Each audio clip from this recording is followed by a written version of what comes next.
जय हिंद दोस्तों। कैसे हैं आप लोग। आशा करते हैं आप लोग अच्छा ही होंगे। आज आप लोग के बीच कुछ यानी कि क्लास 12th के हिंदी सब्जेक्ट के VVI चैप्टर लाया हूँ, यानी कि क्वेश्चन लाया हूँ जो जयप्रकाश नारायण जी द्वारा एक दिया गया भाषण के रूप में है। आप लोग जानते ही होंगे संपूर्ण क्रांति जो जयप्रकाश नारायण जी के हैं। इन्होंने यानी कि ये जो है 1974 ईस्वी में पटना के गांधी मैदान में यानी एक भाषण दिए थे। उसी भाषण का ये अंश है संपूर्ण क्रांति। तो आज हम आप लोग को ये इस चैप्टर के ऑब्जेक्टिव में ले जाना चाहता हूँ।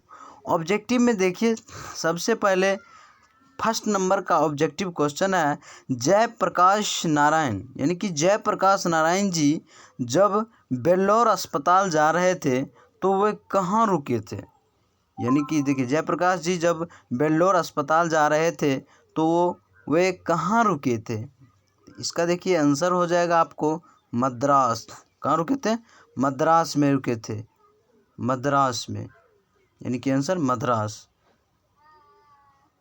अब देखिए अगला क्वेश्चन है, संपूर्ण क्रांति का नारा किसने दिया था। संपूर्ण क्रांति तो जेपी यानी कि जयप्रकाश नारायण। संपूर्ण क्रांति का नारा किसने दिया था? जयप्रकाश नारायण। और देखिए इन्होंने ही ये गांधी मैदान में जब भाषण दिए थे उसी दरमियान कहे थे, यानी पंडित जवाहरलाल नेहरू के द्वारा कहा गया था कि अभी भी जनता को संपूर्ण अधिकार के लिए उनको सैकड़ों मीलों दूर अभी जाना होगा। ये उन्होंने बिल्कुल सही बात बोले थे। तो चलिए अगला क्वेश्चन पर चलते हैं। संपूर्ण क्रांति का नारा किसने दिया था? जयप्रकाश नारायण। ये तो हो ही गया था। अगला क्वेश्चन में चलिए, संपूर्ण क्रांति है, संपूर्ण क्रांति क्या है? भाषण है, निबंध है, कहानी है, इनमें से कोई नहीं। यानी कि संपूर्ण क्रांति जो है ये एक क्या है?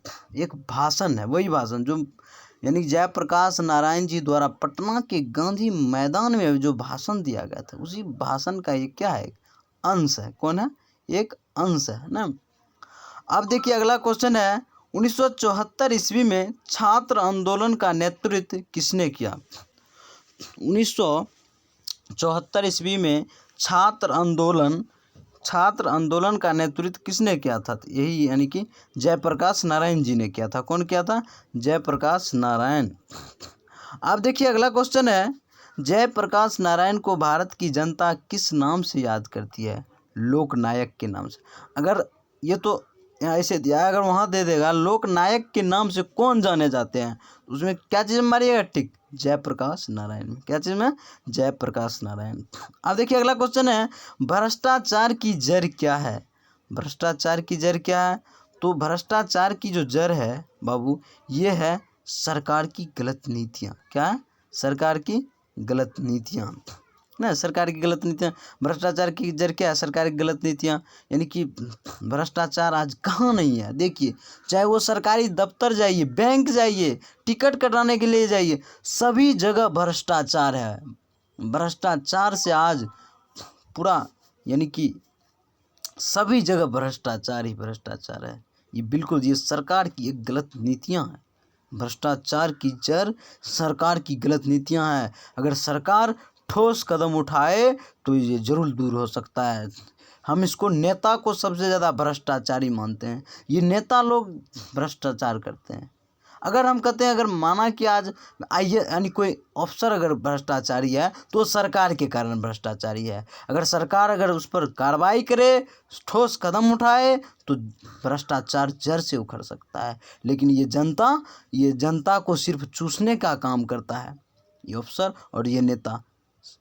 इसीलिए कहे थे वो, यानी क्लास 10th में आप लोग जानते होंगे न, कहते ये रामधारी सिंह दिनकर डफाली।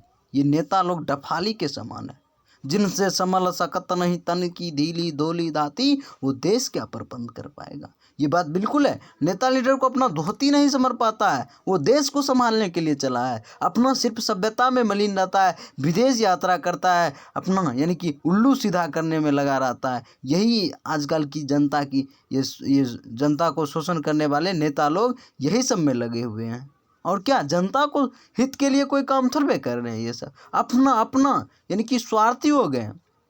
आप लोग 12th में ही पढ़े होंगे, विजय पर्व कौन मना रहे हैं। विजय पर्व तो यानी नेता मना रहे हैं, लेकिन उस विजय पर्व में कौन पीछे जाते हैं, एक आम जनता, जिसमें कहता है बाजा बजाने का अर्थ क्या है। बाजा बजाने का मतलब क्या हुआ। बाजा बजाने का अर्थ ये होता है, देखिए कहा गया है, ये जो बाजा बजाने में किसको, यानी कि इसका मतलब ये है कि जनता को, मध्यम वर्ग लोगों को पीसा जाता है, समझे। बाजा तो जनता लोग को बजाया जा रहा है, गरीब लोग को बजाया जा रहा है।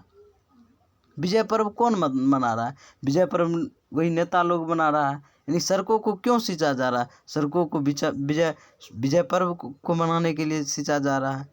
देखिए ये जो है लड़ेगा, यानी कि संघर्ष करेगा कौन, आम नागरिक, सिपाही, गरीब लोग। लेकिन नाम किसको होगा, नेता लीडर, यानी कि कहेगा भाषण, लंबा लंबा भाषण मारेगा, आज मैंने 56 इंची का छाती दिखा दिया। अरे भाई 56 इंची का तो सीना मेरा देश की हीरो दिखाया है, सेना दिखाया है, और विजय पर्व आप मना रहे हो। ये कहाँ की ये नियम है, ये कैसा सोच है आप लोगों का। शर्म करनी चाहिए आप लोग को। आज भ्रष्टाचार की जड़ को आप लोग बना कर रखे हैं। ये सरकार की बिल्कुल गलत नीतियां हैं। भ्रष्टाचार की जड़ क्या है, सरकार की गलत नीतियां हैं। बिल्कुल सही बात। मद्रास में जयप्रकाश नारायण अपने किस मित्र, ये कहते हैं मद्रास में जयप्रकाश नारायण अपने किस मित्र के यहाँ ठहरे थे, ईश्वर आयर के पास। भ्रष्टाचार की जड़ क्या है, सरकार की गलत नीतियां हैं। अब देखिए जयप्रकाश नारायण किस खर्चे को कम करना चाहते थे। जयप्रकाश नारायण जो थे, यानी कि चुनाव के पैसे को यानी खर्च कम करना चाहते थे। लेकिन आजकल के नेता को देखिए, ये सबसे पहले तो अब की बार हम इलेक्शन में देखे, बिहार के इलेक्शन में गजबे लीला रच दिया था। देखिए जब चुनाव की वक्त आया तो कोरोना भाग गया, कोविड-19 पिसम-पिस होता था। हम खुद रैली में गए थे, समझ गए। तो वहाँ सरकार को ये 2 आँख बंद था, समझ गए, उसका आँख बंद था। पैसा को तो गुड्डी उड़ा दिया ये सब, समझ जाइए। तो आजकल के नेता जो है ये पैसा को वो बना दिया है, रसलीला बना दिया, पैसा को खर्चा करने में लगल है। देखिए उस समय की नेता कितना, ये जयप्रकाश नारायण जी और जो थे ये कि देखिए, यानी कि ये जो चुनाव के पैसे को कम खर्चा करने के लिए चाहते हैं। आजकल को तो चुनाव में ज़्यादा से ज़्यादा पैसा खर्चा करता है। यही बना दिया है क्या, एक यानी कि रुपया खर्चा करो वोट लो, ये बन गया आजकल। लेकिन देखिए जयप्रकाश नारायण जी को क्या सोच था कि यानी कि कम से कम यानी कि चुनाव में पैसा खर्च होना चाहिए। यानी कि जयप्रकाश नारायण किस खर्चे को कम करना चाहते थे, तो चुनाव। इसका आंसर क्या हो जाएगा, चुनाव। ठीक है, चुनाव वाला। अब देखिए अगला क्वेश्चन है, जयप्रकाश नारायण पटना में किस कॉलेज के छात्र थे। Science college. कौन कॉलेज, साइंस कॉलेज के क्या थे, छात्र थे। अगला क्वेश्चन में चलिए, संपूर्ण क्रांति जनसभा में किसने कविता सुनाई।